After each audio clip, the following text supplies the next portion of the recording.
ओम शांति। 13/3/69 के अव्यक्त महावाक्य। प्रेम और शक्ति के गुणों की समानता। आत्म अभिमानी हो, याद की यात्रा में बैठे हो। याद की यात्रा में भी मुख्य किस गुण में स्थित हो।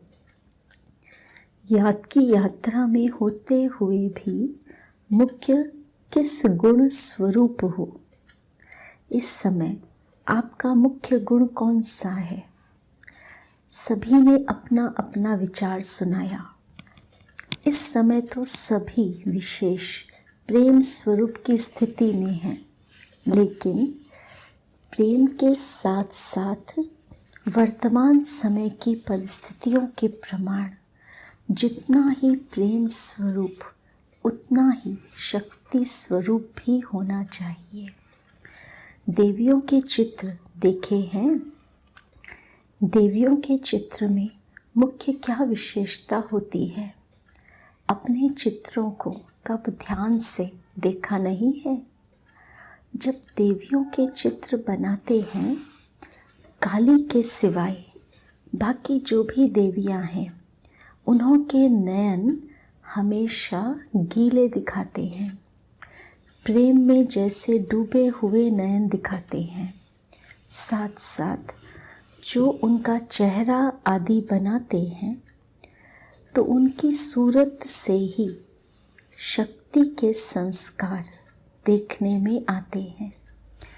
लेकिन नयनों में प्रेम, दया, शीतलता देखने में आती है। मातापन के प्रेम के संस्कार इन नयनों से दिखाई पड़ते हैं।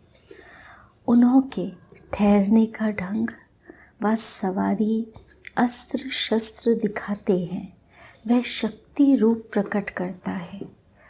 तो ऐसे ही आप शक्तियों में भी दोनों गुण समान होने चाहिए। जितना शक्ति स्वरूप उतना ही प्रेम स्वरूप। अभी तक दोनों नहीं है। कभी प्रेम की लहर में, कभी शक्ति रूप में स्थित रहते हो। दोनों ही साथ और समान रहें। यह है शक्तिपन की अंतिम संपूर्णता की निशानी।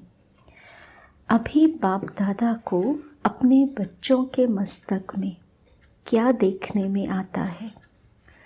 अपने मस्तक में देखा है क्या है। प्रारब्ध देखते हो व वर्तमान सौभाग्य का सितारा चमकता हुआ देखते हो व और कुछ। हरेक ने अपना अपना विचार सुनाया। तीनों संबंधों से तीनों ही बातें देखने में आती हैं।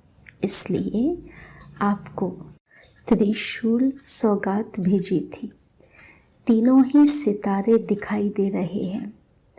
एक तो भविष्य का, दूसरा वर्तमान सौभाग्य का, और तीसरा जो परम धाम में आपकी आत्मा की संपूर्ण अवस्था होनी है, वह आत्मा की संपूर्ण स्थिति का सितारा। तीनों ही सितारे दिखाई पड़ते हैं। इन तीनों सितारों को देखते रहना।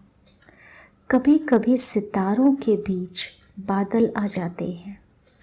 कभी कभी सितारे जगह भी बदली करते हैं, कभी टूट भी पड़ते हैं। यहाँ भी ऐसे जगह भी बदली करते हैं। कभी देखो तो बहुत ऊपर, कभी देखो तो बीच में, कभी देखो तो उससे भी नीचे। जगह भी अभी बदली नहीं करनी चाहिए। अगर बदली करो तो आगे भल बढ़ो, नीचे नहीं उतरो। अविनाशी संपूर्ण स्थिति में सदैव चढ़ते रहो। ऐसा सितारा बनना है। टूटने की तो यहाँ बात ही नहीं। सभी अच्छे पुरुषार्थी बैठे हुए हैं। बाकी जगह बदली की आदत को मिटाना है। कुमारियों की रिजल्ट कैसी है। आप अपने रिजल्ट क्या समझती हो? विशेष किस बात में उन्नति समझती हो? हर एक ने अपना सुनाया। याद की यात्रा में कमी है, इसलिए इतनी महसूसता नहीं होती। अमृत वेले याद का इतना अनुभव नहीं होता है, इसलिए जैसे साकार में यहाँ बाहर खुली हवा में सैर भी कराते थे, लक्ष्य भी देते थे, योग का अनुभव भी कराते थे, इसी रीति जो कुमारियों के निमित्त टीचर्स हैं वह उन्हों को आधा घंटा एकांत में सैर करावे। जैसे शुरू में तुम अलग अलग जाकर बैठते थे सागर के किनारे, कोई कहाँ जाकर बैठते थे, ऐसी प्रैक्टिस कराओ। छतें तो यहाँ बहुत बड़ी बड़ी हैं। फिर शाम के समय भी 7 से 7:30 तक यह समय विशेष अच्छा होता है। जैसे अमृत वेले का सतोगुणी टाइम होता है, वैसे यह शाम का टाइम भी सतोगुणी है। सैर पर भी इसी टाइम निकलते हैं। उसी समय संगठन में योग कराओ और बीच बीच में अव्यक्त रूप से बोलते रहो। कोई का बुद्धि योग यहाँ वहाँ होगा तो फिर अटेंशन खींचेगा। योग की सब्जेक्ट में बहुत कमी है। भाषण करना, प्रदर्शनी में समझाना, ये तो आजकल के स्कूलों की कुमारियों को 1 सप्ताह ट्रेनिंग दे दो तो बहुत अच्छा समझा लेंगी। लेकिन यह तो जीवन में अतीन्द्रिय सुख का अनुभव करना है ना। उस समय ऐसे समझो जैसे कि बाप दादा के निमंत्रण पर जा रहे हैं। जैसे बाप दादा सैर करने आते हैं, वैसे बुद्धि योग बल से तुम सैर कर सकती हो।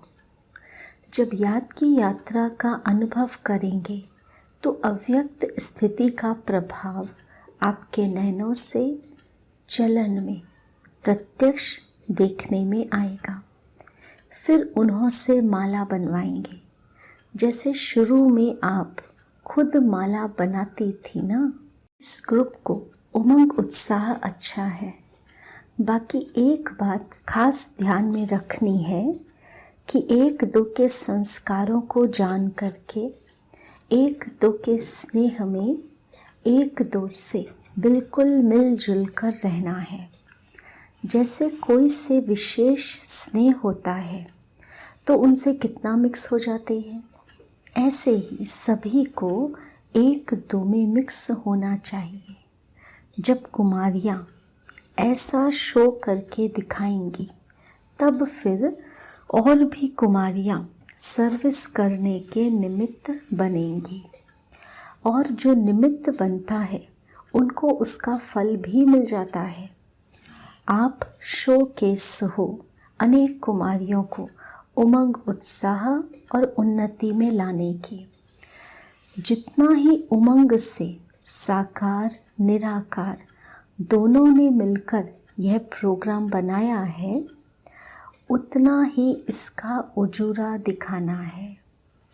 कई कुमारियों की उन्नति के निमित्त बन सकती हो, अपनी हमजिन्स को गिरने से बचा सकती हो। कुमारियों के पास बाप दादा का काफ़ी स्नेह है, क्योंकि बाप दादा परम पवित्र है और कुमारियाँ भी पवित्र हैं, तो पवित्रता को खींचती है। वर्तमान समय मुख्य विशेषता यही चाहिए। हर एक महारथी का फर्ज है अपना गुण औरों में भरना। जैसे ज्ञान का दान देना होता है, वैसे गुणों का भी दान करना चाहिए। जैसे ज्ञान रत्नों का दान करते हो, इसलिए महारथी कहलाए जाते हो, वैसे गुणों का दान भी बहुत बड़ा दान है। ज्ञान देना तो सहज है, गुणों का दान देना इसमें ज़रा मेहनत है। गुणों का दान करने में सभी महारथियों में नंबर 1 कौन है? जनक। यह गुण उसमें विशेष है, तो एक दो से यह गुण उठाना चाहिए। आबू म्यूज़ियम की तैयारी के बारे में बाप दादा बोले, दूरांदेशी और विशाल बुद्धि बन म्यूज़ियम तैयार करना है। पहले ही भविष्य को सोच समय को सफल करने का गुण धारण करना है और टाइम पर तैयार भी करना है। जल्दी भी हो और संपूर्ण भी हो तो कमाल है। अगर कोई भी कमी रही तो उस कमी की तरफ सबकी नज़र जाएगी। ऐसी कमी न हो, सभी के मुख से कमाल है ऐसा निकलना चाहिए। सारा दैवी परिवार आपका चेहरा म्यूज़ियम के दर्पण में देखेंगे। अच्छा, ओम शांति।